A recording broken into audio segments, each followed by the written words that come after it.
उत्तराखंड में एक बार फिर बीजेपी नेतृत्व परिवर्तन की ओर बढ़ रही है। तीरथ सिंह रावत की जगह राज्य में सत्ता की कमान किसी और को भी सौंपी जा सकती है। यदि ऐसा होता है तो 6 महीने में ही उत्तराखंड तीसरा मुख्यमंत्री देखेगा।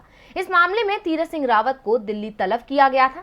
संकेत ये भी हैं कि तीरथ सिंह रावत ने लोकसभा सदस्यता से इस्तीफा देने से मना कर दिया है, जिसके बाद उन्हें उत्तराखंड के सीएम पद से हटाने को लेकर अटकलें तेज हो गई हैं। तो क्यों तीरथ सिंह रावत सीएम पद से हटाए जा सकते हैं, देखिए ये रिपोर्ट। तीरथ सिंह रावत दिल्ली पहुंच चुके हैं। बीजेपी नेताओं के साथ उनकी मुलाकातों का दौर शुरू हो चुका है। पहले दावा किया जा रहा था कि विधानसभा चुनावों को लेकर उन्हें दिल्ली बुलाया गया है, लेकिन अब कहा जा रहा है कि पार्टी ने तीरथ सिंह रावत को सीएम पद से इस्तीफा देने के लिए तैयार रहने को कह दिया है। तीरथ सिंह रावत के ऊपर ये मुसीबत इसलिए आई है क्योंकि चुनाव आयोग अभी विधानसभा उपचुनाव कराने के लिए तैयार नहीं है।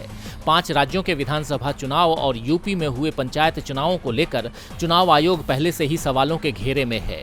चेन्नई हाईकोर्ट ने तो चुनाव आयोग पर कोरोना संक्रमण के दौरान चुनाव कराने के मामले में ऐसी टिप्पणी कर दी थी कि चुनाव आयोग के अधिकारियों को सुप्रीम कोर्ट में जाना पड़ गया। ये टिप्पणी मौखिक थी, लेकिन चुनाव आयोग के लिए स्पष्ट आदेश था कि वो हालात देखे और उसके बाद ही चुनावों का फैसला ले।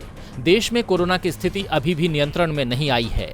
ऐसे में चुनाव आयोग की ओर से संकेत साफ है कि वो चुनावों के लिए जल्दबाजी में कोई फैसला नहीं करेगा। 10 सितंबर तक अगर तीरथ सिंह रावत विधायक नहीं चुने गए तो संवैधानिक प्रावधानों के अनुसार उनका सीएम पद भी चला जाएगा, क्योंकि सीएम बनने के 6 महीने के भीतर उन्हें विधानसभा का सदस्य चुना जाना जरूरी है। वैसे तीरथ सिंह रावत इस्तीफा देकर फिर सीएम पद की शपथ ले सकते, लेकिन चिंता की बात यह है कि 10 सितंबर के बाद उत्तराखंड विधानसभा चुनावों के ऐलान में 6 महीने से भी कम का वक्त बचेगा और चुनाव आयोग उस सदन के लिए उपचुनाव नहीं कराता जिसका कार्यकाल 6 महीने से कम का बचा हो। यानी साफ है कि उत्तराखंड में अब विधानसभा चुनावों तक कोई भी उपचुनाव नहीं होगा। ऐसे में तीरथ सिंह रावत के पास इस्तीफा देने के अलावा कोई दूसरा विकल्प नहीं बचा है। वैसे उपचुनावों को लेकर भी तीरथ सिंह रावत डरे हुए हैं। पहले दावा किया जा रहा था कि सीएम गंगोत्री सीट से चुनाव लड़ेंगे, लेकिन देवस्थानम बोर्ड को लेकर वहां तीर्थ पुरोहित नाराज चल रहे हैं। इसीलिए रावत ने गंगोत्री सीट से लड़ने की संभावना से भी इनकार कर दिया है। टीवी लाइव की रिपोर्ट।